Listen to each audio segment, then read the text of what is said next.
भूतले स्वयं स्वपदान्तिकम् वन्देऽहं श्रीगुरो श्रीयुतपदकमलं श्रीगुरुं वैष्णवांश श्रीरूपं साग्रजातं सहगण रघुनाथानितं तं सजीवं साद्वैतं सावधूतं परिजनसहितं कृष्णचैतन्यदेवं श्रीराधाकृष्णपादान् सहगण ललिता श्रीविशाखान्वितांश हे कृष्ण करुणा सिंधो दीनबंधो जगत्पते गोपेश गोपिका कांता राधा कांत नमोस्तुते सप्तकांचन गौरांगी राधे वृंदावनेश्वरी वृषभानुसुते देवी प्रणमामि हरिप्रिये वाञ्छाकल्पतरुभ्यश्च कृपा सिन्धुभ्यः च पतितानां पावनेभ्यो वैष्णवेभ्यो नमो नमः। जय श्री कृष्ण चैतन्य प्रभु नित्यानंद श्री अद्वैत गदाधर श्रीवासादि गौर भक्त वृंद हरे कृष्ण कृष्ण कृष्ण हरे हरे हरे राम राम राम हरे हरे।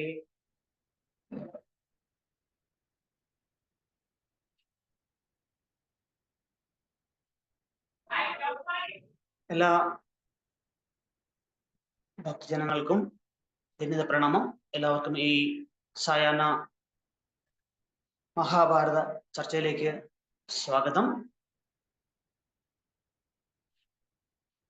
നാരായണം നമസ്കൃത്യ നരം ചൈവ നരോത്തമം ദേവീം സരസ്വതിം വ്യാസം തതോ ജായമുദ്രയേ. അപ്പൊ നമ്മൾ നമ്മുടെ കഴിഞ്ഞ ആഴ്ച അല്ലെ കഴിഞ്ഞ ദിവസം നമ്മൾ നോക്കിയത് ദ്രുപദൻ പരാജയപ്പെടുന്നു, സന്ധി സംഭാഷണം അല്ലെ സന്ധി ഉണ്ടാക്കിയെങ്കിലും സ്വന്തം രാജ്യം പകുതി നഷ്ടപ്പെട്ട ദ്രുപദൻ ആ ഒരു എന്താ പറയാ നീറ്റലുമായിട്ട് അല്ലെ ഒരു മുറിവുമായിട്ട് അങ്ങനെ പോവാണ്. അടുത്തിവിടെ അങ്ങനെ കാര്യങ്ങൾ കടന്നു പോകുന്നു. അതിനുശേഷം ദിവസങ്ങൾ കടന്നു പോകുന്നു. അങ്ങനെ ദ്രോണാചാര്യര് ഹസ്തിനാപുരത്ത് വരികയും തന്റെ ശിഷ്യന്മാരെ ഒക്കെ കാണുകയും പ്രത്യേകിച്ചും അർജുനനെ വിളിച്ച് എന്താ പറയുക സംഭാഷണമൊക്കെ നടത്തി വരുന്ന സമയത്ത് അദ്ദേഹം പറയും, പ്രിയപ്പെട്ട അർജുന, അദ്ദേഹത്തിന് വിശേഷപ്പെട്ട ആയുധങ്ങളൊക്കെ നൽകിയിട്ടുണ്ട്. അഗ്നിവേശ മുനിയിൽ നിന്ന് ഞാൻ കിട്ടിയ ആയുധമായിട്ടുള്ള ബ്രഹ്മാസ്ത്രം പോലും നിനക്ക് തന്നിട്ടുണ്ട്.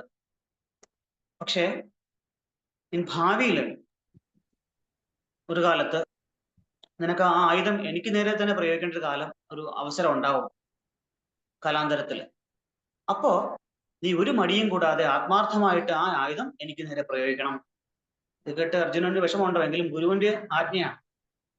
അദ്ദേഹം ശിരസാ വഹിക്കാം എന്ന് വാക്ക് നൽകി അദ്ദേഹത്തിന്റെ പാദത്തിൽ വീണ് നമസ്കരിക്കുന്നുണ്ട്.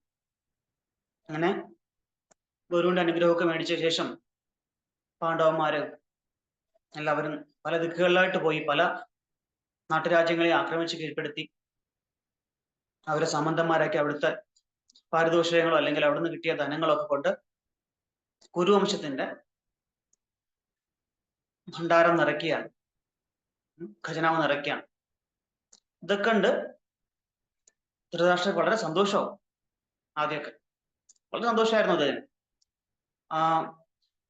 അവരുടെ ആയോധന കല പ്രദർശനത്തിന് അർജുനന് കിട്ടിയ അല്ലെങ്കിൽ പാണ്ഡവന്മാർക്ക് കിട്ടിയ ആ ഒരു ഖരഘോഷവും ആ ഒരു അഭിനന്ദനങ്ങളൊക്കെ കണ്ട് ധൃതരാഷ്ട്രരും വളരെയധികം ആനന്ദിക്കുന്നുണ്ട്. എന്റെ സഹോദരപുത്രന്മാര് അതുവരെ വലിയ അങ്ങനെ വേദനയൊന്നും അദ്ദേഹം കണ്ടിട്ടില്ല.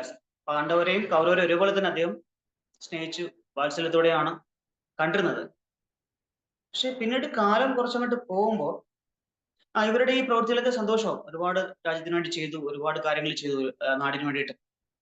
അപ്പോ സ്വാഭാവികമായിട്ടൊരു സ്നേഹം ഉണ്ടായിരുന്നു. പക്ഷേ ആണ് മനുഷ്യന്റെ മനസ്സെന്ന് പറയണത് അല്ലെ. എപ്പോഴാണ് ഒരാളുടെ മനസ്സ് മാറുക എന്ന് നമുക്ക് പറയാൻ പറ്റില്ല. ഒരാളുടെ ബന്ധനത്തിനും കാരണം മനസ്സ് തന്നെയാണ്, അയാളുടെ മോക്ഷത്തിനും കാരണം മനസ്സ് തന്നെയാണെന്ന് പറയുന്നതാണ്. ഈ മനസ്സ് ഒരു എന്താ പറയാ ഒരു മർക്കടനെ പോലെ, മർക്കടവത് മന എന്ന് പറയും. മനസ്സെന്ന് പറയുന്നത് മർക്കടനെ പോലെയാണ്. ഒരു കൊമ്പിൽ നിന്ന് അടുത്ത കൊമ്പിലേക്ക് അല്ലെ ഒരു മരത്തിൽ നിന്ന് അടുത്ത മരത്തിലേക്ക് എടുത്ത് ചാടുന്ന എപ്പോഴാണോ എങ്ങോട്ട് ചാടുമെന്ന് ഒന്നും പറയാം, ഒന്നും നമുക്ക് നമുക്ക് എന്താ പറയാ പ്രെഡിക്റ്റ് ചെയ്യാൻ പറ്റില്ല, നമുക്ക് നേരത്തെ പ്രവചിക്കാൻ പറ്റില്ല. അങ്ങനെയാണ് ഈ മനസ്സിന്റെ അവസ്ഥ.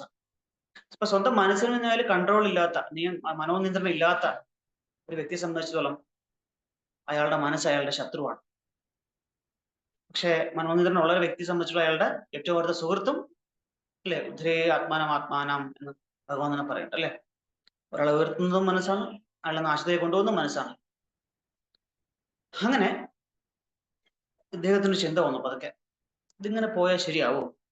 എന്റെ മക്കൾ അപ്രസക്തരായി മാറുന്നു. കാരണം പാണ്ഡവര് എല്ലാ ദേവഗുണങ്ങളും ഉള്ള കുമാരന്മാരാണ്. അവരെ പ്രജകൾക്ക് വളരെയധികം ഇഷ്ടമാണ്. യുവരാജാവായിട്ട് കരുതുന്നത് ഏറ്റവും മൂത്ത രാജകുമാരനായിട്ടുള്ള യുധിഷ്ഠിരനാണ്. എങ്കിലും ഇവരുടെ ആ ഒരു പ്രവൃത്തിയിൽ, നമ്മുടെ പ്രവൃത്തിയിലാണ് നമ്മൾ ആൾക്കാർ ഇഷ്ടപ്പെടുന്നത്, ഇഷ്ടപ്പെടാത്തത്, അല്ലെ.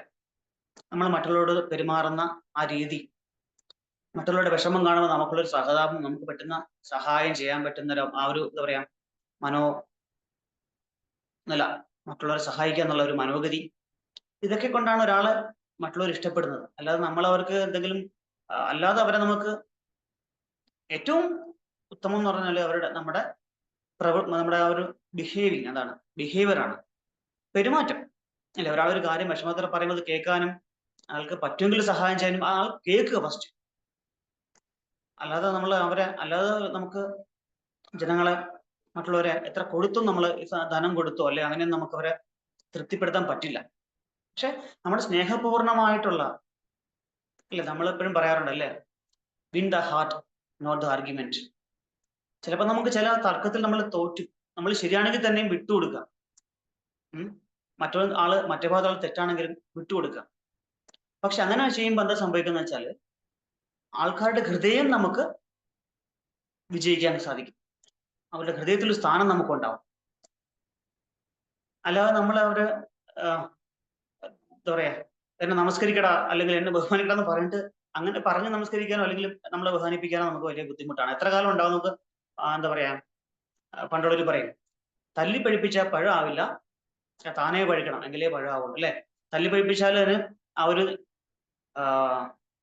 എന്താ യഥാർത്ഥമായിട്ടുള്ള ഒരു ടേസ്റ്റോ ഒരു രുചിയോ മണമോ ഒന്നും ഉണ്ടാവില്ല അതിന്. അതുകൊണ്ട് തല്ലി പഴിപ്പിച്ചിട്ട് കാര്യമില്ല, താനേ പഴിക്കണം എന്നെപ്പോഴും പണ്ടുള്ളവർ പറയാറുണ്ട്. അങ്ങനെ ഈ ആൾക്കാരുടെ ബഹുമാനവും സ്നേഹവും ഉണ്ടാവേണ്ടത് നമ്മുടെ പ്രവൃത്തി കൊണ്ടാണ്. ഈ അഹങ്കാരം തലയ്ക്ക് പിടിച്ച മതോന്മത്തരായിട്ടുള്ള ഈ ദുര്യോധനാദികളെ ആർക്കും അത്ര ഇഷ്ടമൊന്നും അല്ല.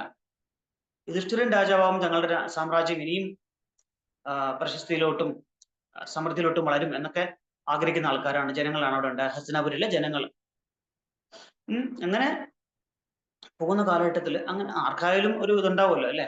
ഒരു കാക്കയ്ക്കും തൻകുഞ്ഞു പൊൻകുഞ്ഞെന്ന് പറയും പോലെ ഈ ദുര്യോധനന്റെ പിതാവിനും ചെറുതായിട്ട് ഇവിടെ ഒരു എന്താ പറയാ സ്ഫുലിംഗം, ഒരു സ്പാർക്ക് അല്ലെങ്കിൽ ഒരു തീപ്പൊരി അവിടെ വീണു മനസ്സിൽ.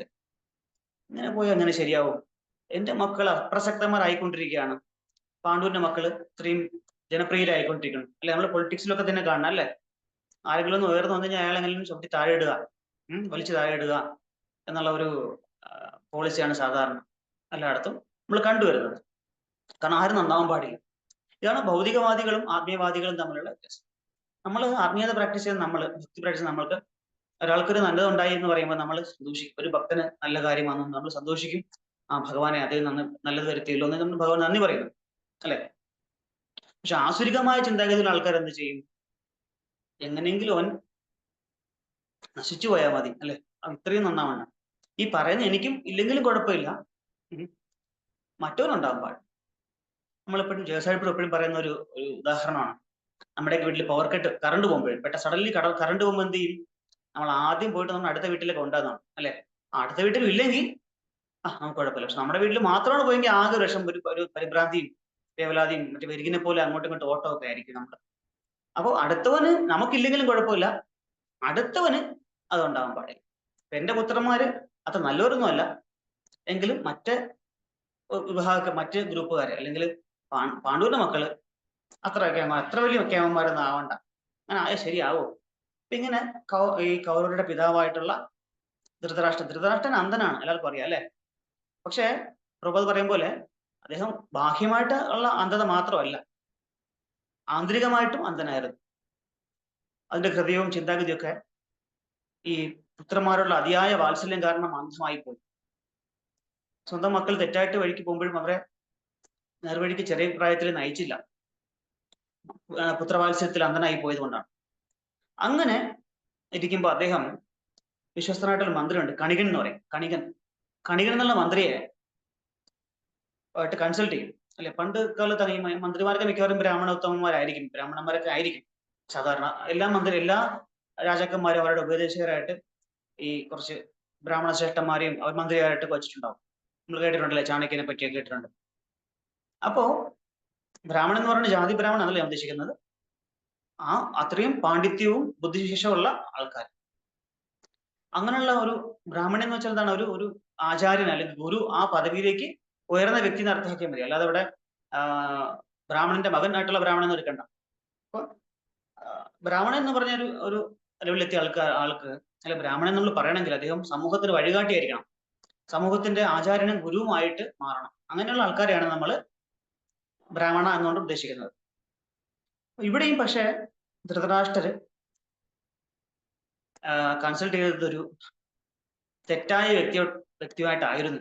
അത് വലിയൊരു, ഈ കഥ തന്നെ മാറിപ്പോകാൻ ഒരു പ്രധാന കാരണം, അല്ലെങ്കിൽ ഇത്രയും നാളെ സന്തോഷമായിട്ട് ജീവിച്ചുകൊണ്ടിരുന്ന ഈ പാണ്ഡവരും കൗരവരും സന്തോഷം, ഇടയ്ക്കിടയ്ക്ക് അവർ തമ്മിൽ മത്സരങ്ങൾ ഉണ്ടെങ്കിൽ പോലും പൊതുവായി രാജ്യത്ത് അങ്ങനെ ഒരു പ്രത്യക്ഷമായിട്ടുള്ള ഒരു ശത്രുതയൊന്നും അങ്ങനെ കണ്ടിട്ടില്ലായിരുന്നു.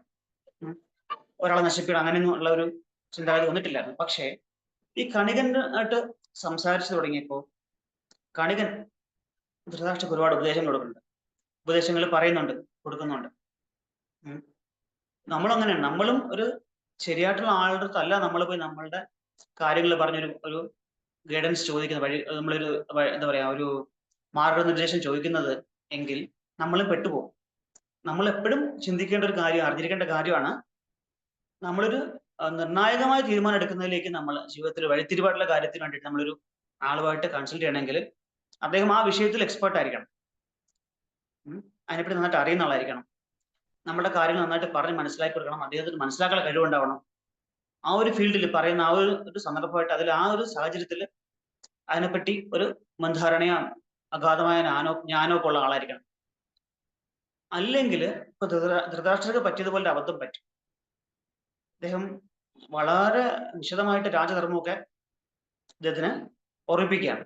കണികൻ, ഒരു രാജാവ് എപ്പോഴും എന്താ പറയുക, സ്വന്തം ഗത ഉയർത്തി നിൽക്കണം, അത് കണ്ട് മറ്റുള്ള ശത്രുക്കൾ ഭയക്കണം. ഇത് ഏത് നിമിഷം നമ്മളെ, ഏത് നിമിഷവും എപ്പോഴും ഗത ഉയർത്തിക്കണം എന്ന് വെച്ചാൽ ഒരു ശൗര്യത്തോടെ നിൽക്കണം, ഒരിക്കലും ഒരു സോഫ്റ്റ് കോർണർ ആരുടെ ശത്രുക്കളോട് തോന്നാൻ പാടില്ല. അതുപോലെ തന്നെ തന്റെ പദ്ധതികളും ആസൂത്രണങ്ങളും ഒന്നും മറ്റുള്ളവരെ അറിയിക്കാൻ പാടില്ല ഒരു രാജാവ്. വളരെ ഒരു ആമയെ പോലെ തന്റെ പ്ലാനും പദ്ധതികളൊക്കെ ഒളിപ്പിച്ചു വെക്കണം എന്നൊക്കെ തന്നെ ഒരുപാട് എന്താ പറയാ, നയതന്ത്രജ്ഞത അദ്ദേഹത്തിനെ ഓർമ്മിപ്പിക്കുകയാണ്. ഈ സ്വന്തം മക്കളാണെങ്കിലും അല്ലെങ്കിൽ സ്വന്തം സഹോദരനാണെങ്കിലും പിതാവാണെങ്കിലും ബന്ധുവായാലും ആരായാലും നമ്മുടെ ഇംഗിതത്തിനെതിരായിട്ട് പ്രവർത്തിക്കുകയാണെന്ന് വെച്ചാൽ ഏത് വിധേനയും അയാളെ ഇല്ലാതാക്കണം. അതാണ് രാജധർമ്മം എന്നൊക്കെ പറഞ്ഞ് പഠിപ്പിക്കുകയാണ്. ശത്രുക്കളെ നേരിടാനായിട്ട് ശാസ്ത്രങ്ങളിൽ പറയുന്നുണ്ട് 4 തരത്തിലുള്ള ഉപായങ്ങൾ, ചതുരുപായങ്ങൾ എന്ന് പറയും. എന്താണ്? സാമം, ദാനം, ഭേദം, ദണ്ണം, അല്ലെ? ആദ്യം തന്നെ സാമം എന്ന് പറയുമ്പോൾ ആദ്യമായിട്ട് ഉപദേശം ഒരു സ്നേഹത്തോടു കൂടിയൊക്കെ പറഞ്ഞ് അങ്ങനെ ചെയ്യരുത്, ഇങ്ങനെ ചെയ്യരുത്, നമുക്ക് ഒരുമിച്ച് പോവാം, നമുക്ക് ഒരുമിച്ച്, നിനക്ക് ഇതുകൊണ്ട് ഒരുപാട് ഗുണങ്ങളൊക്കെ ഉണ്ടാവും, ഇപ്പൊ കുറച്ച് ബുദ്ധിമുട്ടാണെങ്കിലും കുറച്ചും ശരിയാവും, അങ്ങനെ കുറെ ഉപായങ്ങളൊക്കെ പറഞ്ഞ് ആളെ വശത്താക്കുകയാണ്, ആണ് സാമം. ദാനം, അപ്പൊ ഈ പറഞ്ഞ് മനസ്സിലാക്കിയിട്ട് നമുക്ക് കൂടെ നിർത്താൻ പറ്റുന്ന ആളെ എന്ത് ചെയ്യണം? അടുത്ത് ദാനം, ഗിഫ്റ്റൊക്കെ കൊടുത്ത്, അല്ലെ, ഗിഫ്റ്റുകളോ അല്ലെങ്കിൽ കാശോ അല്ലെങ്കിൽ പദവിയോ ഒക്കെ കൊടുത്ത് നമ്മുടെ കൂടെ നിർത്തണം. മനുഷ്യ മനസ്സ് അങ്ങനെയാണ്, നമുക്ക് എന്തെങ്കിലും ഗുണം കിട്ടുമെന്ന് പറഞ്ഞാൽ എല്ലാവരും മറികടന്ന് ചാടിക്കോളും. അത് ഒരു എന്താ പറയാ, ഒരു ഹ്യൂമൻ സൈക്കോളജി, മാനുഷികമായിട്ടുള്ള ഒരു എന്താ പറയാ മാനസികാവസ്ഥയാണ്. ഹ്യൂമൻ സൈക്കോളജി അങ്ങനെയാണ്. അപ്പോ അത് രണ്ടാമത്തത് സാമം, ദാനം, ഭേദം. ഒന്ന് ഭീഷണിപ്പെടുത്തും, ഹേയ് എന്നൊക്കെ പറഞ്ഞിട്ടല്ലേ, കണ്ണൊക്കെ ഉരുട്ടി വിരലിന്റെ അല്ലെങ്കിൽ കത്തിയൊക്കെ എടുത്ത് എന്താ പറയാ കഴുത്തിന് പിടിച്ച് ചുവരിൽ ചാരി നിർത്തി ഭീഷണിപ്പെടുത്തുക, അല്ലെ? എന്റെ കൈ വെട്ടും, കാല് വെട്ടും, അല്ലെ? കണ്ണു കുത്തി പൊട്ടിക്കും, അതൊക്കെ പറഞ്ഞ് പേടിപ്പിച്ചിട്ട് കാര്യം സാധിച്ചെടുക്കുന്നത്. അത് ഭീഷണിയാണ്. അപ്പോഴും ശാരീരികമായിട്ട് ഉപദ്രവം ചെയ്യുന്നില്ല. നമ്മൾ പറയും, നമ്മള് തിരുവനന്തപുരം ഭാഷയില് അവരൊന്ന് വിരട്ടിയെന്ന് പറയില്ലേ, വിരട്ടി കാര്യം സാധിക്കും. അടുത്തതാണ് ദണ്ണം. ശരിക്കും അങ്ങോട്ട് ദേഹോപദ്രവം ചെയ്യും.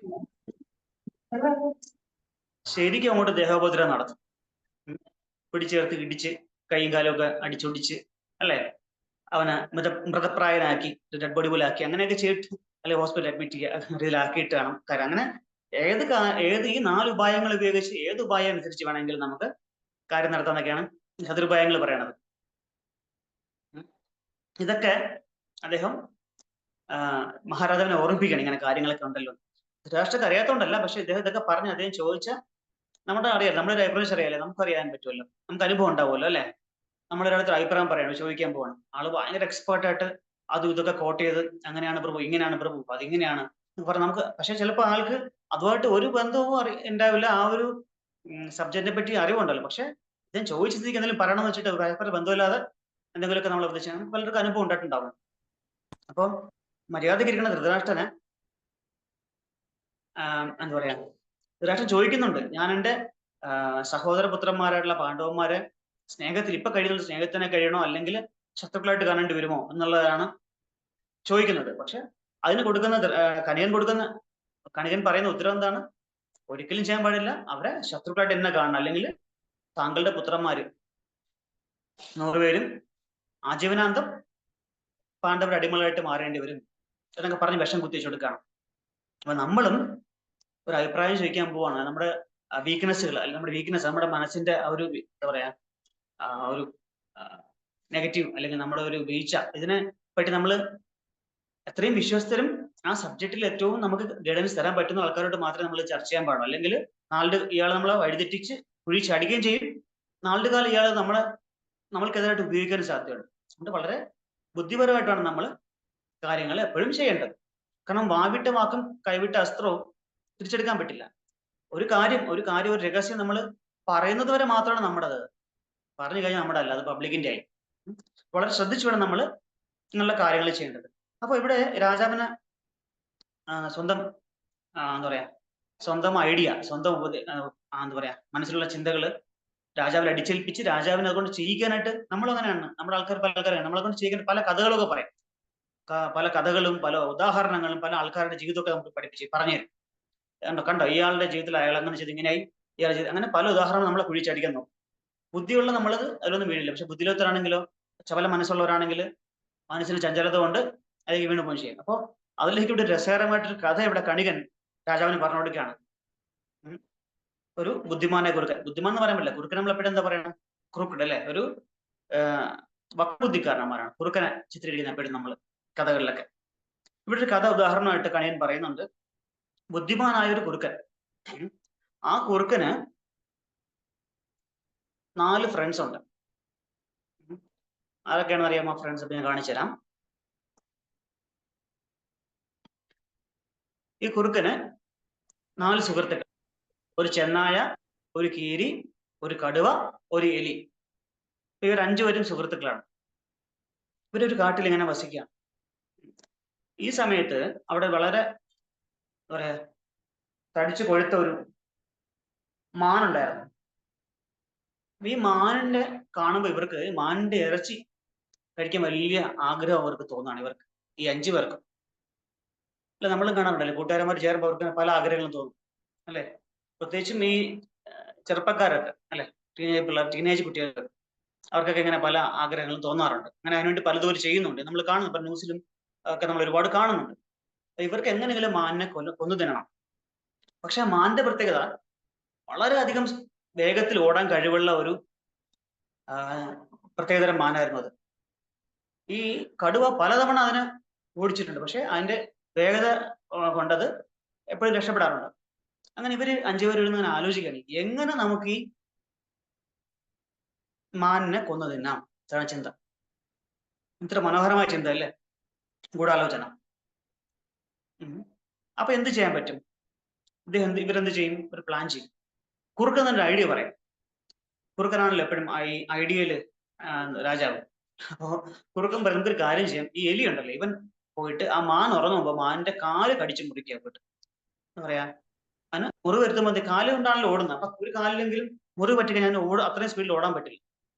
അങ്ങനെ ഇവര് പ്ലാൻ ചെയ്യുന്നു. അങ്ങനെ ഒരു ദിവസം ഈ മാന് കിടന്ന് ഉറങ്ങുന്ന സമയത്ത് എലി പോയി മാനിന്റെ കാലിൽ കടിച്ചു മുറിച്ച് മുറിവുണ്ടാക്കും.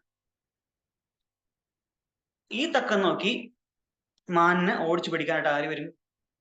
കടുവ വരും. ഈ കടുവ അങ്ങനെ ഓടിക്കുമ്പോൾ മാനിന് പഴയതിൽ ഓടാൻ പറ്റുന്നില്ല, ഈ കാലിലെ പരുക്ക് കാരണം. അങ്ങനെ ഈ മാനിനെ കടുവ ഒറ്റയടിക്ക് തന്നെ കടിച്ചെടുത്ത് അതിനെ കൊന്ന് കൊല്ലുകയാണ്. അപ്പൊ ഈ മാംസത്തിന് ബാക്കി 4 പേർക്കും, അതായത് ഈ 5 സുഹൃത്തുക്കൾക്കും തുല്യ അവകാശമുണ്ടല്ലോ ഇത് കഴിക്കാനായിട്ട്. അപ്പോ ഇവർ പറയും, ശരി നമുക്കൊരു കാര്യം ചെയ്യാം, കുറുക്കനെ ഏൽപ്പിച്ചിട്ട് ബാക്കി 4 പേരും നമുക്കൊന്ന് കുളിച്ചിട്ടൊക്കെ വരാം എന്ന് പറഞ്ഞിട്ട് പോവാണ്. അങ്ങനെ ഇവര് 4 പേരും 4 വഴിക്ക് പോയിട്ട് കുറച്ച് കഴിഞ്ഞ് വരാൻ പോകുമ്പോ ആദ്യം തിരിച്ചു വരുന്നത് കടുവയാണ്. കടുവ വന്ന് വരുമ്പോ ഈ കുറുക്കൻ പറയും, കുറുക്കൻ ആലോചിച്ച് വിഷമിച്ചിരിക്കുകയാണ് ഇങ്ങനെ, ഒരു ആകാശം നോക്കിയിരിക്കുകയാണ് ഇങ്ങനെ, മാനത്ത് നോക്കി വിഷണ്ണനായിട്ട്. അപ്പൊ കടുവ ചോദിക്കും, എന്ത് പറ്റി കുറുക്ക, നീ ഇങ്ങനെ വിഷമിച്ചിരിക്കണം, എന്താണ് കാര്യം പറ. അല്ല എനിക്കിത് എങ്ങനെ പറയണം എന്ന് അറിഞ്ഞൂടാ, പറഞ്ഞാൽ അത് നിനക്ക് വിഷമാവും, നിന്റെ അഭിമാനത്തിന് ക്ഷതാവുന്ന കാര്യമാണ്, പക്ഷെ പറയാം, നീ അറിയിക്കണമല്ലോ എന്തായാലും അല്ലെ. നമ്മളെ ആൾക്കാർ ഇങ്ങനെയാണ് അല്ലെ, നമ്മുടെ ഫ്രണ്ട്സ് ചില ആൾക്കാർ ഇങ്ങനെയാണ്. ഒരു കാര്യം നമ്മളെ പറ്റി ഒരു നമുക്ക് വിഷമിടുന്ന കാര്യം അറിഞ്ഞാലും അത് അത് എത്രയും പെട്ടെന്ന് നമ്മൾ അറിയിച്ച് നമ്മളെ വിഷമിപ്പിക്കുക എന്നുള്ളതാണ് അവരുടെ ചില ആൾക്കാരുടെ ഒരു, അത് പറയാൻ നമുക്ക് വിഷമാവും എന്നറിയാം, എങ്കിലും എടാ നിന്നെ പറ്റി കേട്ടോ മറ്റേ ആൾ ഇങ്ങനെ പറഞ്ഞു കേട്ടോ, ഇത് പറയാതിരുന്നാലും കുഴപ്പമൊന്നുമില്ല അല്ലെ, ഉടനെ തന്നെ പറഞ്ഞാൽ എന്താ പ്രശ്നം, ഒരു സാഹചര്യം നോക്കി പതുക്കെ പറഞ്ഞാൽ പോരെ, ഒരു മയപ്പെടുത്തി പറഞ്ഞാൽ പോരെ. ഇത് അങ്ങനെയല്ല, അയാള് 10 പറഞ്ഞാൽ 20 കൂട്ടി പറയും, നിന്നെ പറ്റി ഇങ്ങനെയൊക്കെയാണ് പറയണത് കേട്ടോ എന്ന് പറഞ്ഞിട്ട്. ഇതാണ് ആൾക്കാർ, ഒരു രസമാണത്. ഇതാണ് ഭൗതിക ലോകത്തിന്റെ പ്രത്യേകത.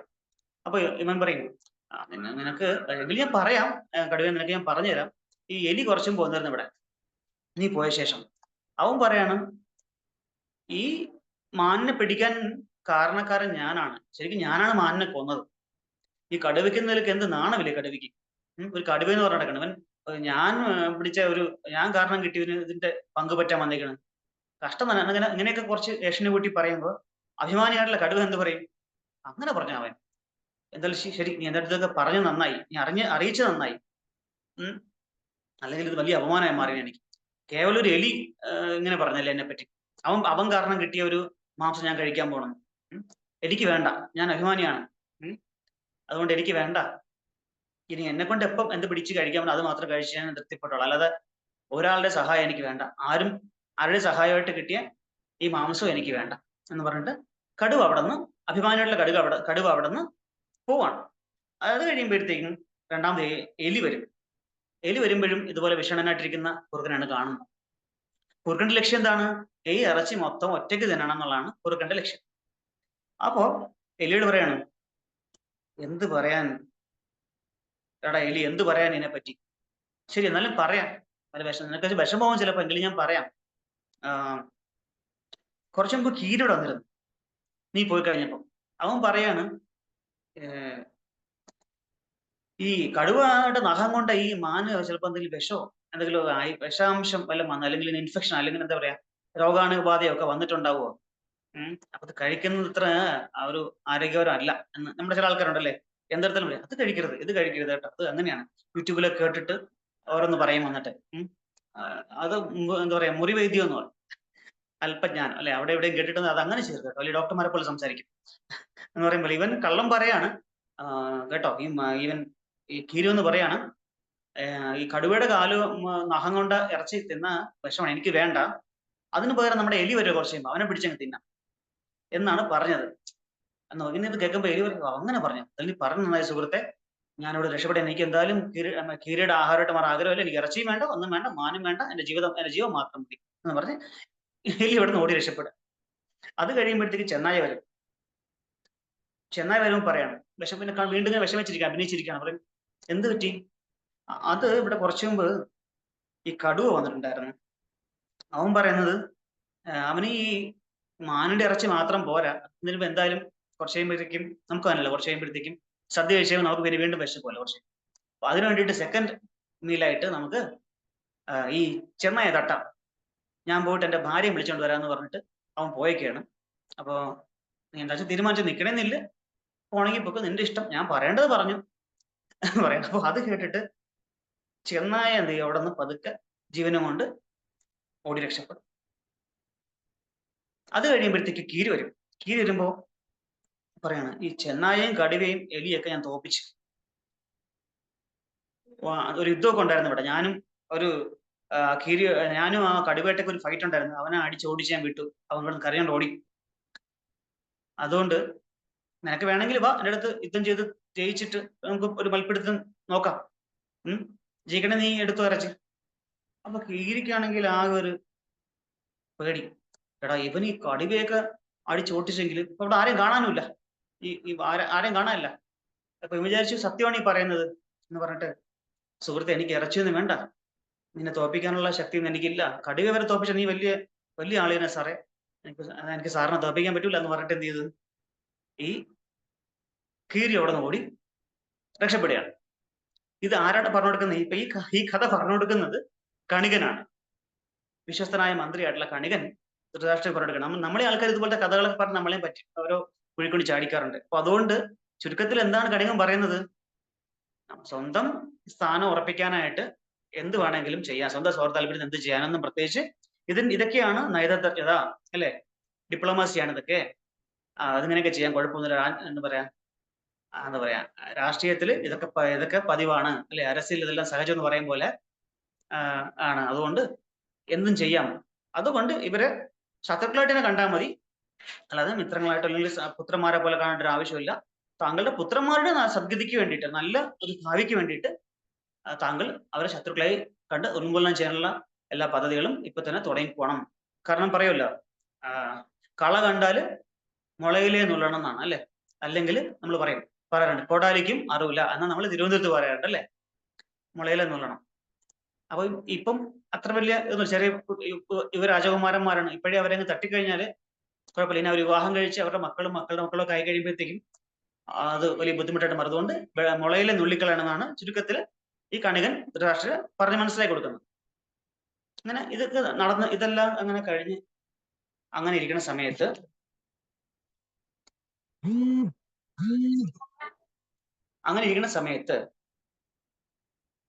അവിടെ ദുര്യോധനൻ അവിടെ എത്തിപ്പെടുകയാണ്. ദുര്യോധനൻ വന്നിട്ട് അച്ഛനോട് പറയാണ്, കുറച്ച് കാര്യങ്ങൾ പറയാണ്. പിതാവേ, എനിക്കൊരു കുറച്ച് കാര്യങ്ങൾ പറയാനുണ്ട്, അങ്ങ് ദയവായി കേൾക്കണം. നമ്മൾ ദുര്യോധനാദികളുടെ, എന്റെയും അങ്ങയുടെ പുത്രന്മാരുടെ ഞങ്ങളുടെ അവസ്ഥ വളരെ പരിതാപകരമാണ്. ഞങ്ങൾക്ക് വലിയ പേരൊന്നുമില്ല. ഈ അങ്ങയുടെ സഹോദര പുത്രന്മാരായിട്ടുള്ള പാണ്ഡവർക്കാണ് ഇവിടെ പേരും പ്രശസ്തിയും ഒക്കെ ഉള്ളത്. ഇങ്ങനെ പോയി ഞങ്ങളുടെ കാര്യം വളരെ കഷ്ടത്തിലാവും. ഞങ്ങൾ ആജീവനാന്ത കാലം ദുര്യോധനൻ രാജാവാകുകയും ചെയ്യും. അപ്പൊ അടുത്ത രാജാവ് അയാളുടെ മകനാവും, അയാളുടെ മക്കളും കൊച്ചുമക്കളും, അങ്ങനെ അവര് തന്നെ രാജ്യം ഭരിക്കും. നമ്മൾ എന്നും ആജീവനാന്തം ഞങ്ങളും ഞങ്ങളുടെ പരമ്പരയും അടിമകളായി ജീവിക്കേണ്ടി പിതാവേ. താങ്കൾ ഇങ്ങനെ ശരിയാവില്ല, ഇവരെ നശിപ്പിക്കാനുള്ള എന്തെങ്കിലും ഉപായം കണ്ടെത്തിയേ പറ്റൂ. അവിടെ എന്താ പറയാ, നമ്മൾ പറയില്ലേ മോങ്ങാന്റെ നായുടെ തലയിൽ എന്ന് പറയും പോലെ അവസ്ഥ. ഇവിടെ പിതാവ് ആൾറെഡി തന്നെ ഇവിടെ ഇങ്ങനെ ആകെ ഒരു സംഘർഷാവസ്ഥ ഇരിക്കുകയാണ് കണികന്റെ ഉപദേശങ്ങളൊക്കെ കേട്ടിട്ട്. അപ്പൊ പുത്രൻ അതിങ്ങനെയൊക്കെ പറയുമ്പോ അദ്ദേഹം ചോദിക്കും, അതങ്ങനെ ശരിയാവും, നമ്മൾക്ക് അവരെ എന്ത് ചെയ്യാൻ പറ്റും? അവർക്ക് ജനങ്ങളുടെ പിന്തുണയുണ്ട്. ഈ പിന്തുണ നമുക്ക് ഓരോന്നും ചെയ്യാനും പറ്റില്ല. അഥവാ എന്തെങ്കിലും ചെയ്തു കഴിഞ്ഞാൽ തന്നെ ജനങ്ങൾ നമുക്കെതിരാവും, അവരൊന്നും ചെയ്യാൻ പറ്റില്ല. ജനസമ്മതിയുള്ള ആൾക്കാരെ നമുക്ക്, അല്ലെ, ഇപ്പോഴും അങ്ങനെയാണ്. ജനസമ്മതിയുള്ള നേതാക്കന്മാരെ അവരെ എങ്ങനെ തന്നെ അപമാനിക്കാൻ ശ്രമിച്ചാലും, എതിർ പാർട്ടിക്കാർ അപമാനിക്കാൻ ശ്രമിച്ചാലും അവരെ ഒന്നും ചെയ്യാൻ പറ്റും. കാരണം അവരുടെ നന്മയും അവരുടെ ജനസമ്മതിയും അങ്ങനെയാണ്. അത് ഞാൻ പറഞ്ഞ പോലെ നേത് സ്വാഭാവികമായിട്ട് ഉണ്ടാവുന്നതാണ്, അല്ലാതെ തല്ലിപ്പഴിപ്പിച്ചാലല്ലോ. അപ്പൊ അതിന് അതിൻ്റെതായിട്ടുള്ള ഒരു ഗുണം ഉണ്ടാവും.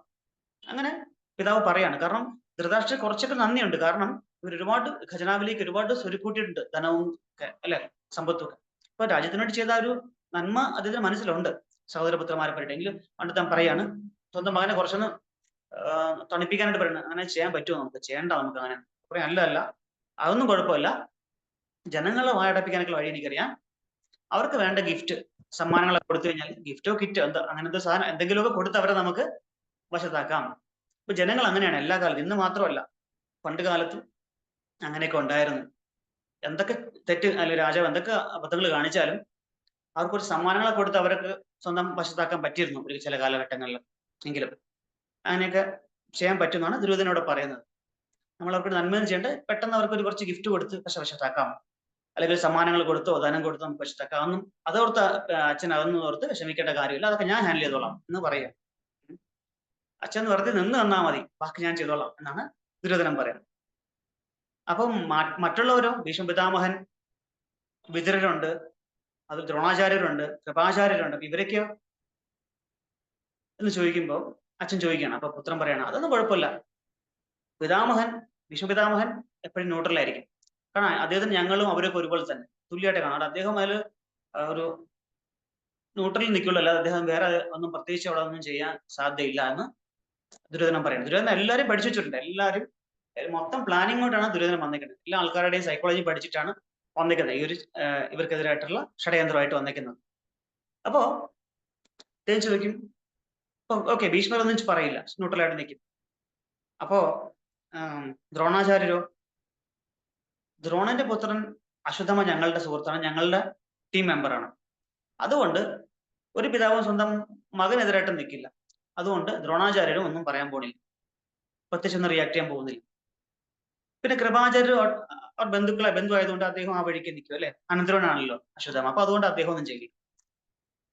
പിന്നെ ഉള്ളത് വിതുരരാണ്. വിതുരൻ എന്ന് പറഞ്ഞാൽ നമ്മുടെ ആശ്രിതനാണ്, സിംഹാസനത്തിന് അടിമയാണ്. അതുകൊണ്ട് അയാളും പ്രത്യേകിച്ച് എന്തെങ്കിലും ചെയ്യണമെന്നുണ്ടെങ്കിൽ പോലും അയാൾ തീർച്ചയായിട്ടും പാണ്ഡവരെ അനുകൂലിക്കുന്ന ആളാണ്, പാണ്ഡവപക്ഷം നിൽക്കുന്ന ആളാണെന്ന് എനിക്കറിയാം. എങ്കിൽ പോലും പിതാവെ അയാള് പ്രത്യേകിച്ചൊന്നും ചെയ്യാൻ പോണില്ല. കാരണം രാജശാസനെ ഭയന്ന് അദ്ദേഹം ഒന്നും ചെയ്യില്ല, രാജാവിന് എതിർത്തോട്ടൊന്നും വിതുരർ ചെയ്യില്ല എന്ന് അതും ദുര്യോധനൻ മനസ്സിലാക്കി വെച്ചിട്ടുണ്ട്. അപ്പൊ അങ്ങനെ പറഞ്ഞിട്ട് പിതാവിനെ പറഞ്ഞ് മനസ്സിലാക്കി കൺവിൻസ് ചെയ്തിട്ട് അയാളോടൊന്ന് പോവാണ് ദുര്യോധനൻ. എന്നിട്ട് വീണ്ടും പോയിട്ട് കർണൻ, ശകുനി ഇങ്ങനെയുള്ള ദുർബുദ്ധികളുമായിട്ട് വീണ്ടും ചർച്ച നടത്തി അടുത്ത പരിപാടി എന്ത് പ്ലാൻ ചെയ്യുക എന്നുള്ള ഒരു ഇതിലാണ് ദുര്യോധനൻ പോകുന്നത്. അങ്ങനെ പദ്ധതി ഇട്ടവര് ഇവരെ വാരണാവർത്തം എന്നുള്ള സ്ഥലമുണ്ട്, ഒരു പ്രവിശ്യയാണ്, ആയിരുന്നു ഹസ്തിനാപുരത്തിന്റെ. അപ്പൊ വാരണാവർത്തത്തില് ഇവരെ അയച്ചിട്ട്, വളരെ സുന്ദരമായിട്ടുള്ള ഒരു ഗ്രാമപ്രദേശം പോലൊരു സ്ഥലം ഒക്കെയാണ്. അവിടേക്ക്, ആ സ്ഥലത്തേക്ക്, ഗ്രാമപ്രദേശത്തിൽ അതൊരു നഗരം, ഒരു പ്രത്യേക നഗരം, അല്ല ഭംഗിയുള്ള ഒരു നഗരമാണ്. അപ്പൊ അവിടേക്ക് വാരണാവർത്തത്തിലേക്ക് അയക്കാം എന്നൊക്കെ പ്ലാൻ ചെയ്യും. എന്നിട്ട് അടുത്ത പദ്ധതി അയച്ചാൽ മാത്രം പോരാ, അവിടെ ഒരു അരക്ക് കൊണ്ടുള്ള, അല്ലെങ്കിൽ പെട്ടെന്ന് കത്തിയെരിയുന്ന തരത്തിലുള്ള ഒരു വസ്തുക്കൾ കൊണ്ടുണ്ടാക്കിയ ഒരു കെട്ടിടം, അല്ലെങ്കിൽ ഒരു കൊട്ടാരം അവിടെ താമസിപ്പിച്ച് ഇവരെ അമ്മയും ഈ 5 മക്കളെയും അഗ്നിക്കിരയാക്കി കൊല്ലാം എന്നുള്ള ഒരു പ്ലാനാണ് ഇടുന്നവർ. പ്ലാനും എല്ലാം സ്കെച്ച് എല്ലാം ഇട്ടു, പ്ലാനെല്ലാം ഉണ്ടാക്കി. എന്നിട്ട് എന്ത് ചെയ്തു? പിതാവിനെ അറിയിച്ചു. എന്നിട്ട് ഇവരെന്ത് ചെയ്തു? വർണ്ണാവർത്തത്തിൽ ഉടൻ നടക്കാൻ പോകുന്ന ഒരു ശിവപൂജയെ പറ്റിയിട്ട്, ഉത്സവത്തിനെ പറ്റിയിട്ടും ഒക്കെ ഈ മന്ത്രിമാര് ഈ രാജസദസ്സിലും ഒക്കെ ചർച്ച ചെയ്യാണ്. കാരണം എന്തിനാണ്? ഈ പാണ്ഡവകുമാരന്മാർ എങ്ങനെ അവിടെ എത്തിക്കണം. അപ്പൊ നമ്മളടുത്തും നിന്ന് കുറെ ആൾക്കാരൊന്നും പറയണം, അവിടെ അങ്ങനെയാണ് ഇങ്ങനെയാണ്, ആ സ്ഥലങ്ങളെ പറ്റി നമ്മൾ പറയുമ്പോഴേ അവിടെ പോണം, ഇവിടെ പോണം, അവിടെ ഒരുപാട് അവിടുത്തെ വിശേഷതകളെ പറ്റി നമ്മൾ ദിവസം കേട്ട് എന്താ നമുക്കും തോന്നും, പക്ഷെ കൊള്ളാലോ, നമുക്ക് ഒരു ദിവസം പോയാലോ, ഇതൊക്കെ നേരിട്ട് കണ്ടറിഞ്ഞാലും തോന്നും. മനഃപൂർവ്വം പ്ലാൻ ചെയ്ത് ഇങ്ങനെ പറഞ്ഞ് അവരെ കേൾപ്പിച്ച് അവരെ അങ്ങോട്ടേക്ക് കൊണ്ടുപോകാനുള്ള പദ്ധതിയായി. ഇവരും അങ്ങോട്ട് പോകാനുള്ള ഒരു പകുതി മനസ്സൊക്കെ ആയ സമയത്ത് ധൃതരാഷ്ട്രർ വിളിച്ചിട്ട് പറയും, ഇതിനു മുമ്പ് ഈ പ്ലാൻ ചെയ്ത് അച്ഛൻ അറിയിക്കും, അച്ഛനോട് പറയും നമുക്ക് ഇവരെ വാരണാവരത്തിലേക്ക് കുറച്ച് ദിവസത്തേക്ക് നാട് കടത്തണം, എങ്കിലേ നമ്മുടെ കാര്യങ്ങൾ നടക്കുള്ളൂ. അപ്പൊ ധൃതരാഷ്ട്രർക്ക് ഇവരെ കൊല്ലണമെന്നൊന്നും ആഗ്രഹമില്ല, ആ കൊല്ലാനുള്ള പ്ലാൻ ഇതിന് അറിയില്ല. കുറച്ച് കാരുണ്യം എവിടെയൊക്കെ ഉണ്ട്, ആ സ്നേഹവും വാത്സല്യം എവിടെയൊക്കെ ഉണ്ട് കുറച്ചെങ്കിലും. അപ്പൊ അദ്ദേഹം അങ്ങനെ അയച്ചാൽ ശരിയാവും. അപ്പൊ പറയും കുഴപ്പമില്ല, കുറച്ച് ദിവസത്തേക്ക് എന്റെ കയ്യിൽ രാജ്യം കിട്ടി, ഞാൻ രാജാവായിട്ട് അഭിഷിക്തനായി കഴിഞ്ഞാൽ അമ്മയും മക്കളും തിരിച്ചു വന്നോട്ടെ, അപ്പൊ എനിക്ക് യാതൊരു കുഴപ്പമില്ല എന്ന് പറഞ്ഞ് അച്ഛനെ മനസ്സിലാക്കി വെച്ച് അച്ഛനെ കൺവിൻസ് ചെയ്തിട്ടാണ് ചെയ്യുന്നത്. അപ്പൊ അങ്ങനെ ധൃതരാഷ്ട്രരെ വിളിച്ച് ഇവരോട് പറയും, കുട്ടികളെ നിങ്ങൾ ഇത്രയും രാജ്യത്തിന് വേണ്ടി ചെയ്തു, ഒരുപാട് എന്താ പറയാ കഠിനാധ്വാനം ചെയ്തു, ഖജനാവ് നിറച്ചു, നിങ്ങൾ കുറച്ച് ദിവസം പോയിട്ട് ഇനി ഒരു വെക്കേഷൻ, നിങ്ങൾക്കൊരു വിശ്രമം നിങ്ങൾക്ക് വേണം. അത് ഇത്രയും മനോഹരമായ സ്ഥലത്ത് നിങ്ങൾ പോയിട്ട്, വാരണാവർത്തത്തിൽ പോയിട്ട് അവിടുത്തെ ഉത്സവമൊക്കെ കണ്ട് അതിൽ പങ്കെടുത്ത് നിങ്ങൾ അവിടെ കഴിഞ്ഞ് നിങ്ങൾ കുറച്ച് ദിവസം കഴിഞ്ഞിട്ട് വരൂ, നിങ്ങൾക്ക് കുറച്ച് റെസ്റ്റ് വേണമല്ലോ എന്നൊക്കെ പറഞ്ഞിട്ട് അങ്ങനെ ധൃതരാഷ്ട്രരെ ഇത് പറയുമ്പോൾ തന്നെ അതിബുദ്ധിമാനുള്ള യുധിഷ്ഠിര മഹാരാജനൊക്കെ മനസ്സിലാവുകയാണ്. പക്ഷെ അദ്ദേഹം ആ വലിച്ചൻ പറയുന്നതല്ലേ എന്ന് വെച്ചിട്ട് അദ്ദേഹം അതുമാത്രമല്ല ഭക്തനാണ്. എന്ത് സംഭവിച്ചാലും ഭഗവാൻ രക്ഷിച്ചോളും എന്നുള്ളൊരു വിശ്വാസം അതിനുണ്ട്. അതുകൊണ്ട് ഒരു പേടിയില്ല. എതിർക്കാനും പറ്റില്ല. എതിർത്തിട്ടും കാര്യമില്ല. ഈ പ്ലാൻ എതിർത്ത് കഴിഞ്ഞാൽ അവർ വേറെ എന്തെങ്കിലും പ്ലാൻ കൊണ്ടുവരും. അത് യുധിഷ്ഠിരമാരെ നന്നായിട്ട് അറിയാം. അദ്ദേഹം എതിർക്കാൻ നിന്നില്ല.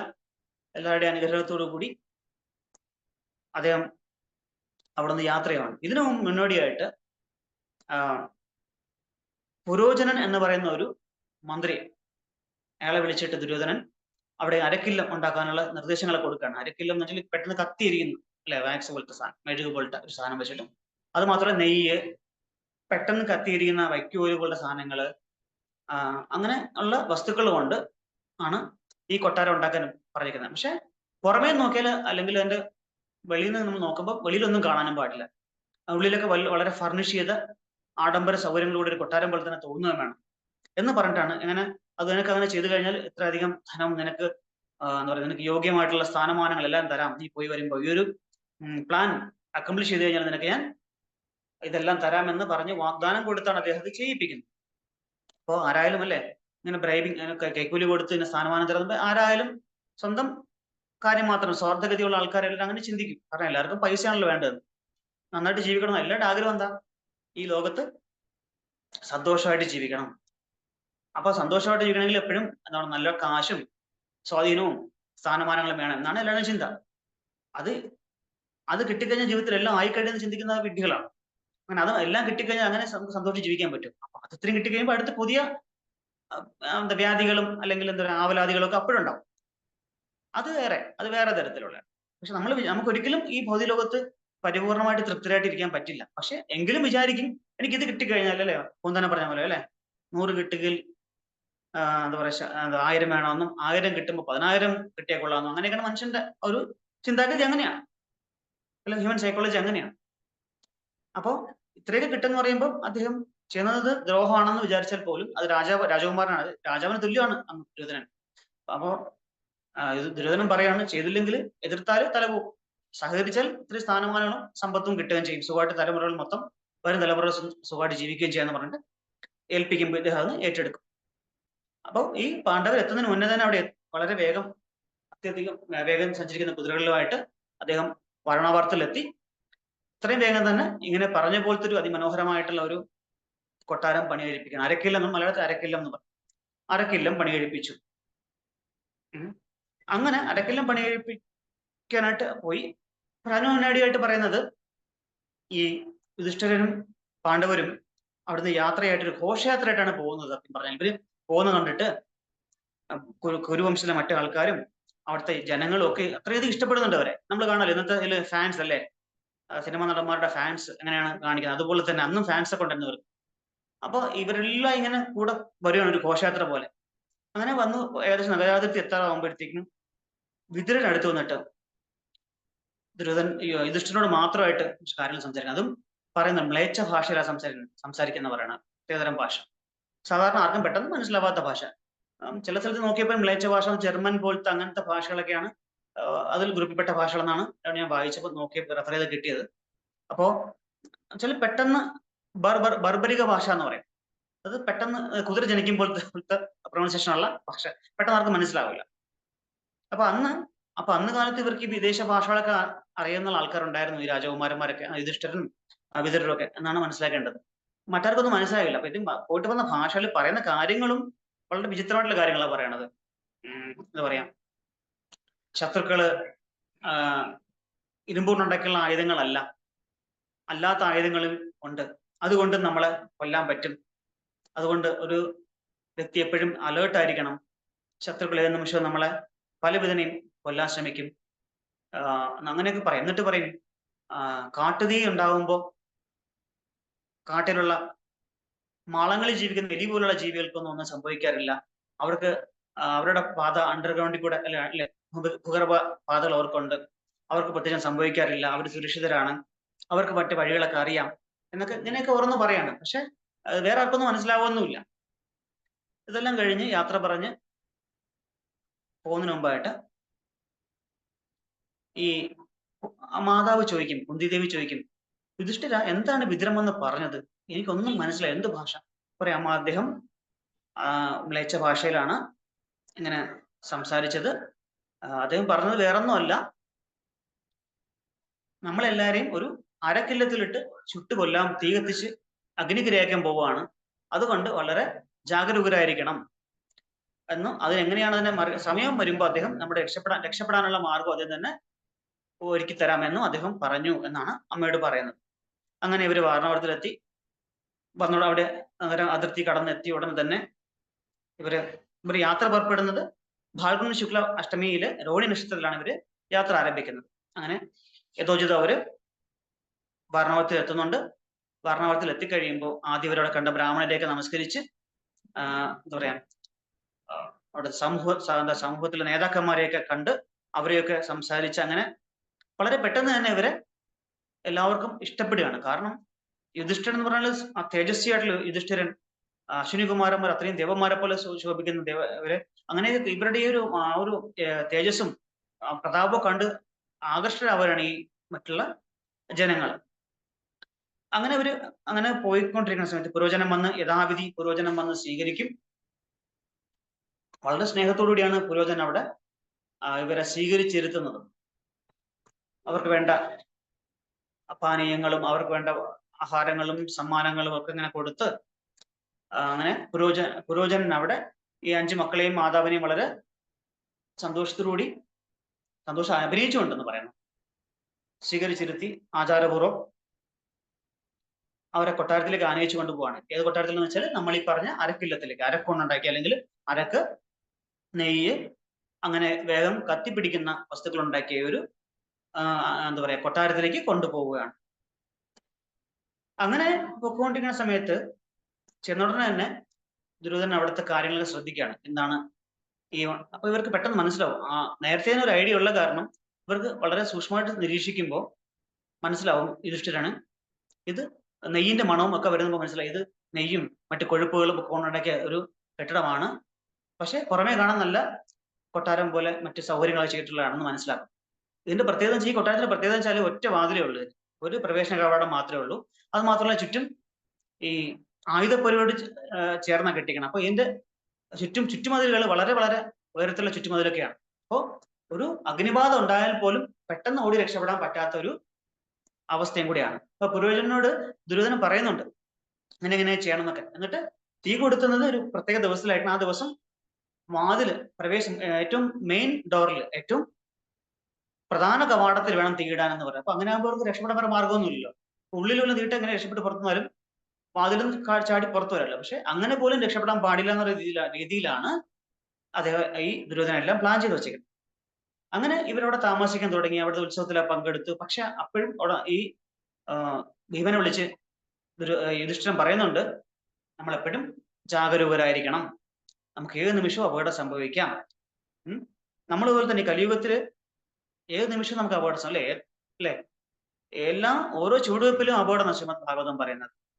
ഓരോ ചുവടുവെപ്പിലും നമ്മൾ അതുപോലെ നമ്മുടെ ജീവിതത്തിൽ ഓരോ ചുവടുവെപ്പിലും നമ്മളും ജാഗരൂകരായിരിക്കണം. നമ്മുടെ വിലപ്പെട്ട മനുഷ്യ ജീവിതം വെറുതെ നശിപ്പിച്ചു കളയാതെ അത് ഭഗവാന്റെ സേവനത്തിൽ പ്രയോജനപ്പെടുത്തി അതിനെ സാർത്ഥകമാക്കി മാറ്റണം എന്നാണ്. അപ്പോ ഭീമനോടും യുധിഷ്ഠിരൻ പറയുന്നുണ്ട് നമ്മൾ ഈ നമ്മുടെ ഇവിടുത്തെ താമസം, ഇവിടുത്തെ എത്ര കാലം താമസിക്കുന്നു ആ സമയം നമ്മൾ വളരെയധികം അലേർട്ട് ആയിരിക്കണം, ജാഗരൂകരായിരിക്കണം. ഇവർ സത്യം പറഞ്ഞാൽ രാത്രിയിൽ ഉറങ്ങാറില്ല. ഇവർ പറഞ്ഞാൽ അഥവാ കിടന്നാൽ തന്നെ ഇവർ ഉറങ്ങാൻ കിടക്കുമ്പോൾ തന്നെ എന്താ പറയുക തൊട്ടടുത്ത് ആയുധങ്ങളൊക്കെ വെച്ചാണ് കിടക്കുന്നവർ. അങ്ങനെ ഏത് നിമിഷം ഒന്നും സംഭവിക്കാം അറിഞ്ഞുകൊണ്ട് തന്നെയാണ് ഇവർ നിൽക്കുന്നത് അവിടെ.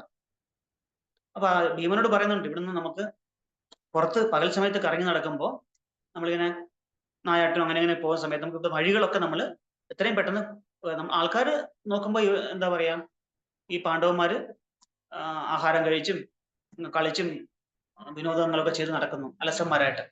പക്ഷെ ആ സമയത്തല്ല ഇവരെന്താണ് ചെയ്യുന്നത്, ഇവരുടെ രക്ഷയ്ക്കുള്ള മാർഗ്ഗം ഇവർ ആൾറെഡി ഇങ്ങനെ പ്ലാൻ ചെയ്തുകൊണ്ടിരിക്കുകയാണ്. ഇവര് വെറുതെ കാട്ടിൽ അലിഞ്ഞു നടക്കുമ്പോഴത്തേക്കും ഇവര് രക്ഷപ്പെടാനുള്ള വഴികൾ, അവിടുത്തെ വഴികളൊക്കെ സ്വായത്തമാക്കി മാറ്റുകയാണ്. അങ്ങനെ കാലങ്ങൾ കടന്നുപോയി. കുറച്ചു ദിവസം കഴിയുമ്പോഴത്തേക്കും ഒരു വ്യക്തി അവിടെ എത്തിപ്പെടും കൊട്ടാരത്തില്. അദ്ദേഹം ശരിക്കും വിതുരരുടെ ഒരു ദൂതനാണ്. അദ്ദേഹം ഈ തുരങ്കങ്ങൾ ഉണ്ടാക്കുന്നതിൽ വിദഗ്ധനായിട്ടുള്ള ഒരു വ്യക്തിയായിരുന്നു. അങ്ങനെ തുരങ്കം ഉണ്ടാക്കുന്ന ആൾ വരുന്ന സംസാരിക്കുന്നവർക്ക് അത് വിശ്വാസമാകും. പറയും ഈ വിതുരരും യുധിഷ്ഠിരരുമായിട്ട് അവസാനം ഉണ്ടായ സംഭാഷണം മ്ലേച്ഛ ഭാഷയിൽ അതിനെപ്പറ്റി പറയും. അപ്പോഴും വിശ്വാസമാവും ഇദ്ദേഹം വിതുരന്റെ ആള് തന്നെയാണെന്ന് മനസ്സിലാക്കിയിട്ട് ബാക്കി കാര്യങ്ങൾ ഡിസ്കസ് ചെയ്യും. ഇങ്ങനെ തുരങ്കം കാര്യങ്ങളും. അപ്പൊ ഈ കെട്ടിടത്തിന്റെ നടുവിൽ, ഹാളിന്റെ നടുവിൽ തന്നെയാണ് ഇവർ തുരങ്കം ഉണ്ടാക്കുന്നത്. രാത്രിയിലാണ്. പകൽ സമയത്ത് എന്താണെന്ന് വെച്ചാൽ ഇവര് അത് മൂടി വെക്കും, തറയോട് കൊണ്ട് മൂടി വെക്കും. എന്നിട്ട് രഹസ്യമായിട്ടും തുരങ്കം ഉണ്ടാക്കി തുരങ്കം വേറൊരു വനത്തിലേക്കാണ് അത് നീളുന്നത്. അങ്ങനെ ഈ വന്ന വ്യക്തി തുരങ്കം ഉണ്ടാക്കുന്ന വിദഗ്ധനുമായിട്ട് ചേർന്ന് ഇവര് തുരങ്കങ്ങൾ റെഡിയാക്കി. അങ്ങനെ 1 വർഷം തികയുന്ന സമയത്ത് ഈ വീടിന് തീ വെക്കാനായിട്ട് ദുര്യോധനൻ പറഞ്ഞിരിക്കുന്നത് കൃഷ്ണപക്ഷ ചതുർത്ഥിക്കാണ് തീ വെക്കാൻ പറഞ്ഞിരിക്കുന്നത്. അപ്പൊ കൃഷ്ണപക്ഷ ചതുർത്ഥി എത്തുമ്പോഴത്തേക്കും ഈ എന്തായാലും തീ വെക്കും എന്നറിയാം. അപ്പോ യുധിഷ്ഠിരൻ പറയും, ഭീമനെ വിളിച്ച് പറയും, ഭീമ ഇന്ന് തന്നെ തീ വെക്കണം നമുക്ക്. അവര് തീ വെക്കുമ്പോൾ നമ്മൾ തീ വെക്കണം. അല്ല, വരുമ്പോഴും കൂട്ടി വരണം. അതാണ് ക്ഷത്രിയന്റെ ബുദ്ധി എന്ന് പറയുന്നത്. ക്ഷത്രിയധർമ്മം അങ്ങനെയാണ്. നേരത്തെ ശത്രുവിന്റെ പ്ലാൻ മനസ്സിലാക്കി അതിന് ഒരു ചുവട് മുമ്പേ, അല്ല ഒരു നിമിഷം മുമ്പേ എങ്കിലും അതിനുള്ള പ്രതിക്രിയ ചെയ്ത് അതിൽ നിന്ന് രക്ഷപ്പെടുക. അതാണ് ക്ഷത്രിയന്റെ ആ ഒരു കഴിവെന്ന് പറയുന്നത്, അല്ലെങ്കിൽ ബുദ്ധിമാൻ ഒരാളുടെ കഴിവെന്ന് പറയാം. അങ്ങനെ ഈ മാതാവ് എല്ലാ ബ്രാഹ്മണരെയും വിളിച്ച് അവർക്ക് വേണ്ട സദ്യ കൊടുത്ത് അവരെ എന്താ പറയാ ദാനങ്ങളൊക്കെ കൊടുത്ത് അവരെ അവിടെ നിന്ന് പറഞ്ഞയക്കുകയാണ് ഈ ദിവസം തന്നെ. അപ്പൊ അന്ന് രാത്രിയിലാണ് അരക്കല്ലത്ത് തീ വെക്കാനായിട്ട് ഭീമനോട് യുധിഷ്ഠിരൻ പറഞ്ഞ് ഏർപ്പാടാക്കുന്നത്. യാദൃച്ഛിക അവിടെ വേറൊരു സംഭവം നടന്നു. അവിടെ ആ ദിവസം നിഷാദ വംശത്തിൽപ്പെട്ട ഒരു സ്ത്രീയും 5 മക്കളും അവിടെ ഈ കൊട്ടാരത്തിൽ വരികയാണ്. അവർക്കും ഇവർ വേണ്ട ആഹാരങ്ങളൊക്കെ കൊടുത്ത് അവിടെ കിടത്തി വെക്കും. ഇവര് കുറച്ച് മദ്യപിക്കുകയൊക്കെ ചെയ്ത് ബോധമില്ലാതെ അവർ കിടന്ന് ഉറങ്ങാണ് ഒരു കൊട്ടാരത്തിന്റെ ഒരു മൂലയ്ക്ക്. അങ്ങനെ അന്ന് രാത്രി ഭീമൻ തീ കൊടുത്തു. ആദ്യം തീ വെക്കുന്ന എവിടെയാണ്? ഈ പുരോചനം കിടക്കുന്ന സ്ഥലത്താണ് പോയി തീ വെക്കണം. പുരോചനാണ് തീ. പിന്നെ ചെന്ന് വെക്കുന്നത് മെയിൻ ഡോറിൽ കൊണ്ട് തീ വെക്കും. അങ്ങനെ യുധിഷ്ഠിരന്റെ നിർദ്ദേശം അനുസരിച്ചിട്ട് ഭീമൻ അങ്ങനെ ഓരോ പ്രവർത്തി ചെയ്ത് മൊത്തം ആ കൊട്ടാരം എന്ത് ചെയ്തു? അഗ്നിക്കിരയാക്കുകയാണ്. ഈ സമയം കൊണ്ട്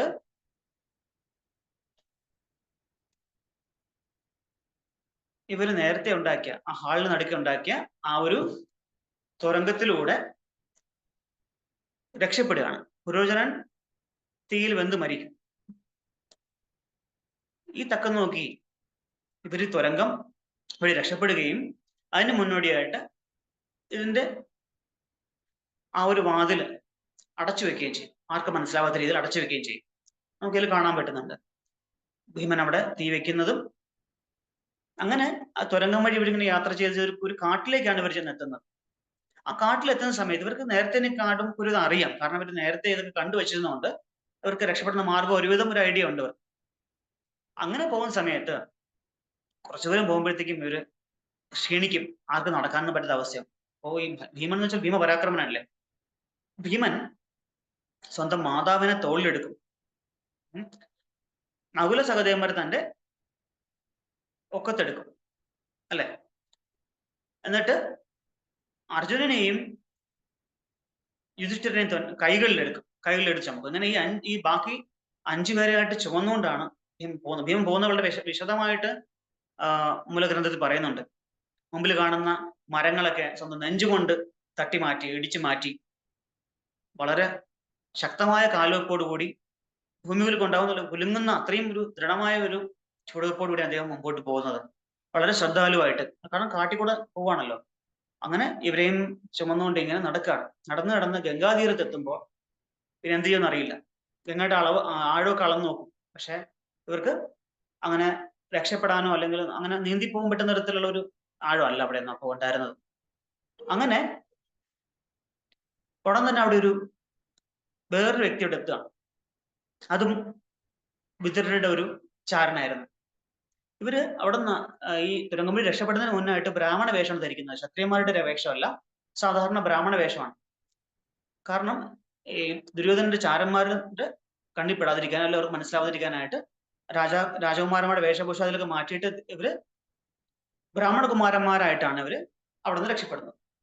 ഇവരെ കണ്ടിട്ട് മനസ്സിലാവും, അടയാളങ്ങളൊക്കെ പറഞ്ഞ് മനസ്സിലായി വിതുരരുടെ അനുയായിയാണെന്ന് മനസ്സിലാക്കിയിട്ട് അദ്ദേഹം അവിടെ ഒരു വള്ളം കൊണ്ടുവന്നിട്ട് ആ വള്ളത്തിലേക്ക് ഇവരെ കയറ്റി ഇവർ അടുത്ത കര എത്തുന്നവരെ നോക്കി നിൽക്കും. അങ്ങനെ അക്കരെ എത്തുന്നവരെ നോക്കി നിന്നിട്ട് അവിടെ നിന്ന് പോവാണ്. വിതുരരുടെ സഹായത്തോടെ അപ്പൊ അങ്ങനെ പഞ്ചപാണ്ഡവര് മാതാവും ജീവനോടുകൂടി അവിടുന്ന് രക്ഷപ്പെട്ട് അങ്ങനെ മുമ്പോട്ട് പോവാണ്. ഇനി ഇത് ആദ്യ പർവ്വമാണ് ഈ പറയുന്നത്. ഈ ആദ്യ പർവ്വത്തില് ഇങ്ങനെ പറയുമ്പോ ഈ തുരങ്കം നിർമ്മിക്കുന്ന വ്യക്തി അല്ലെ, വിദഗ്ധൻ, അദ്ദേഹം വരുമ്പം ഹേ ഭാരതന്മാരെ എന്ന് പറയുന്നുണ്ട്. ഹേ ഭാരത വംശജരെ എന്ന് വിളിച്ച് അഭിസംബോധന ചെയ്താണ് സംസാരിക്കുന്നത്. അപ്പൊ അവിടെ ഒരു വേറൊരു ഉപകഥ അവിടെ വരുന്നുണ്ട്. മുമ്പ് ഞാൻ പറഞ്ഞിട്ടുണ്ട്, ഇത് മഹാഭാരതം കഥയും ഉപകഥയും ഇട്ടാണ് പോകുന്നത് എന്ന് പറയുന്നത്. അപ്പൊ അവിടെ ഇവരെ ഭാരത എന്ന് വിളിക്കുന്നത് എന്തുകൊണ്ടെന്ന് വെച്ചാൽ ഭരതന്റെ വംശജരായതുകൊണ്ടാണ് വിളിക്കുന്നത്. ഈ ഭരതൻ ഏത് ഭരതനാണെന്ന് വെച്ച് കഴിഞ്ഞാല് നമ്മുടെ ദുഷ്യന്ത മഹാരാജാവിന്റെയും ശകുന്തളയുടെയും കഥ ഇവിടെയാണ് പറയുന്നത്. ദുഷ്യന്തന്റെയും ശകുന്തളയും പകനായിട്ട് ജനിച്ച ആ ഭരതന്റെ വംശത്തിൽ പിറന്ന കുമാരന്മാരെ എന്ന് പറയുന്നത് അതുകൊണ്ടാണ്. ഇവരെ നമുക്ക് കാണാം ഗീതയിലൊക്കെ കൃഷ്ണൻ അർജുനനെ ഹേ ഭാരത എന്ന് പല സ്ഥലത്തും അഭിസംബോധന ചെയ്യുന്നുണ്ട്. അത് ഭരത മഹാരാജാവിന്റെ പുരാണങ്ങളിൽ നമുക്ക് നോക്കിക്കഴിഞ്ഞാൽ അല്ലേ, നമുക്ക് ഭരതം നമ്മുടെ ലക്ഷ്മണന്റെയും രാമന്റെയും സഹോദരനായിട്ട് ഭരതനെ കാണാം, ശകുന്തളയും ദുഷ്യന്തന്റെയും പുത്രനായിട്ടുള്ള ഭരതനെ കാണാം, പിന്നെ ജഡഭരതനെ കാണാം അല്ലെ. ഇങ്ങനെ ഇതില് ഈ പറയുന്ന ഭരതൻ ശകുന്തളയും ദുഷ്യന്തന്റെയും മകനായിട്ടുള്ള ഭരതനാണ്. ഈ ഭരതൻ എന്റെ വംശജരായതുകൊണ്ട് ഭാരതന് കുരുവംശം ഭരതവംശം എന്ന് പറയപ്പെടാൻ കാരണം. അങ്ങനെ ഈ എങ്ങനെയാണ് ഈ ഭരതൻ ഉണ്ടാവുന്നത് വെച്ചാല് വിശ്വാമിത്ര മുനി, നമുക്ക് എല്ലാവർക്കും അറിയാം, വിശ്വാമിത്രൻ എന്ന വിശ്വസ്തനായിട്ടുള്ള ഒരു മുനി അല്ലെ.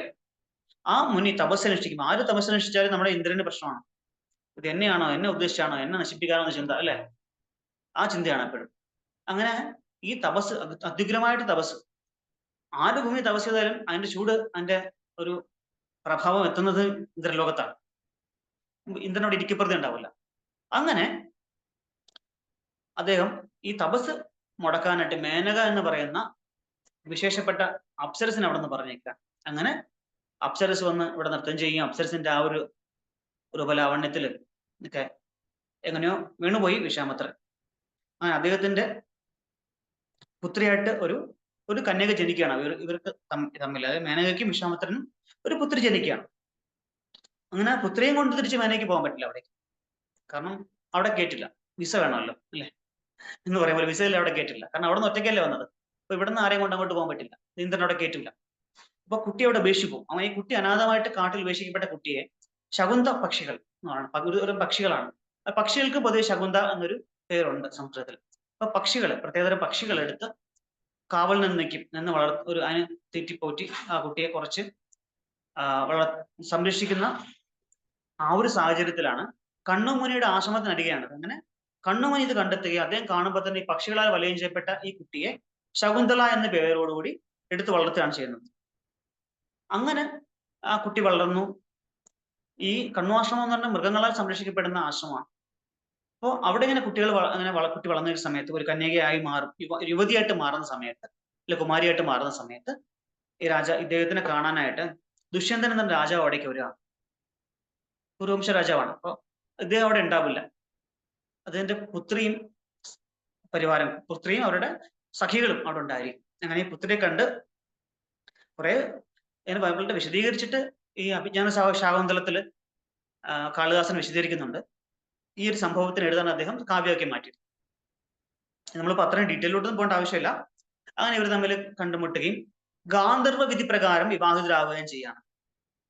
ശാസ്ത്രങ്ങളിൽ പറയുന്നുണ്ട് 8 തരം വിവാഹങ്ങളെ പറ്റി പറയുന്നുണ്ട്. ബ്രാഹ്മം, ദൈവം, ആർഷം, ഗാന്ധർവം, പ്രജാപത്യം, ആസുരം, രാക്ഷസം, പൈശാചം.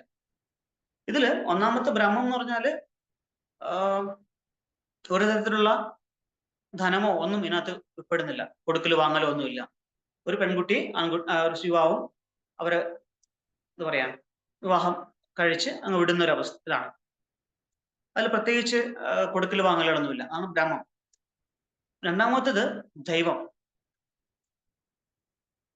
അതായത് ഏതെങ്കിലും ഒരു മഹാപുരുഷന് ഈ പെൺകുട്ടിയെ കൊടുക്കുന്നതായിട്ടുള്ളത്. പിന്നെ ആർഷം എന്ന് പറഞ്ഞാല് കുറച്ച് എന്താ പറയാ വീട്ടുകാർ തമ്മിൽ സംസാരിച്ച് ഉറപ്പിച്ച് എന്താ പറയാ അങ്ങനെ ഒരു വിവാഹം. ഗാന്ധർവം എന്ന് പറയുമ്പോൾ രഹസ്യമായിട്ട് അതില് പെൺകുട്ടിയും ആൺകുട്ടിയും അല്ലെങ്കിൽ യുവാവും യുവതിയും തമ്മിൽ മാത്രമുള്ള ഒരു രഹസ്യ ഉടമ്പടിയായിട്ടോ ഒക്കെ അവർക്ക് ഭാര്യ ഭർത്താക്കന്മാരാവാൻ പറ്റുന്ന ഇതൊന്നും ഈ കലിയുഗത്തിൽ പറഞ്ഞിട്ടില്ല കേട്ടോ. അതൊന്നും ആപ്ലിക്കബിൾ അല്ല. അങ്ങനെ ഒരു വിവാഹം പ്രജാപതി എന്ന് പറഞ്ഞാല് വീട്ടുകാരുടെ സംസാരിച്ച് അവർ കുടുംബമായിട്ട് ജീവിച്ച് കുട്ടികൾ ഉൽപ്പാദിക്കണം, നല്ല സത്സന്താനങ്ങൾ ഉൽപ്പാദിപ്പിക്കണം എന്നുള്ളൊരു ലക്ഷ്യത്തോടു കൂടി വിവാഹബന്ധത്തിൽ ഏർപ്പെടുന്നതാണ് ഈ പ്രാജാപത്യം എന്ന് പറയുന്നത്. ആസരം എന്ന് പറഞ്ഞാൽ നമ്മളിപ്പോ എപ്പോഴും കാണുന്നുണ്ട്. അത് നിങ്ങൾക്ക് ഇഷ്ടപ്പെടുന്ന തോന്നുന്നില്ല, എല്ലാം പറയാം. ആസരം എന്ന് പറയുന്ന കാറ്റഗറി എന്ന് പറയുന്നത് ധനം കൊടുത്തിട്ട് യുവാവ് യുവതിയുടെ കുടുംബത്തിനോ അല്ലെങ്കിൽ യുവതി യുവാവിനോ ഒക്കെ കൊടുത്തിട്ട്, ശരിക്കും പറഞ്ഞാൽ അതൊരു കച്ചവടം എന്നാണ് പറയുന്നത് സത്യം പറഞ്ഞാൽ. കാശോ ധനമോ കൊടുത്തിട്ട് കല്യാണം കഴിക്കുന്നു, ഒരു തരം പർച്ചേസ് എന്ന് വേണമെങ്കിൽ പറയാം. രാക്ഷസം എന്ന് പറഞ്ഞാല് പെൺകുട്ടിയെ തട്ടിക്കൊണ്ടു പോകുന്ന, രാക്ഷസന്മാരൊക്കെ സാധാരണ ചെയ്യുന്ന ഒരു ഇതാണ് തട്ടിക്കൊണ്ടു പോവുക, രാക്ഷസം എന്നാണ് പറയണത്. അല്ലെങ്കിൽ അതിന് ക്ഷത്രിയന്മാർക്ക് പക്ഷെ അങ്ങനെ ക്ഷത്രിയർക്ക് ചെയ്യാമെന്നാണ് പറയണത് അന്ന് കാലഘട്ടത്തിൽ. ഒരു പെൺകുട്ടി ഇഷ്ടപ്പെട്ടാൽ അവളെ തട്ടിക്കൊണ്ട് പോകാമെന്നൊക്കെ പറയുന്നത് അന്ന് കാലത്ത്. പിന്നെ പൈശാചം എന്ന് പറഞ്ഞാൽ ഒരു പെൺകുട്ടി കിടന്നുറങ്ങുമ്പോഴോ അല്ലെങ്കിൽ എന്തെങ്കിലും മയക്കുമരുന്ന് കൊടുത്ത് മയക്കിയിട്ടോ ഒക്കെ കൊണ്ടുപോകുന്ന ഒരു ഇത്, അതിന് പൈശാചം എന്ന് പറയും. ഇത്രയും തരത്തിലുള്ള വിവാഹങ്ങളുണ്ട്. അപ്പൊ ഇവര് തമ്മില്, ഈ ദുഷ്യന്തനും ശകുന്തലയും തമ്മില് ഗന്ധർവ വിധി പ്രകാരം വിവാഹിതരാകുകയും അവർ തമ്മിൽ ബന്ധപ്പെട്ടൊരു അത് കഴിഞ്ഞിട്ട് അദ്ദേഹം അവിടുന്ന് പോകുന്നു. പോയി കഴിയുമ്പോഴത്തേക്ക് അദ്ദേഹം മുദ്ര കൊടുത്തിട്ട് പോകുന്നത് അഭിജ്ഞാനം എന്ന് പറയുന്നതാണ്.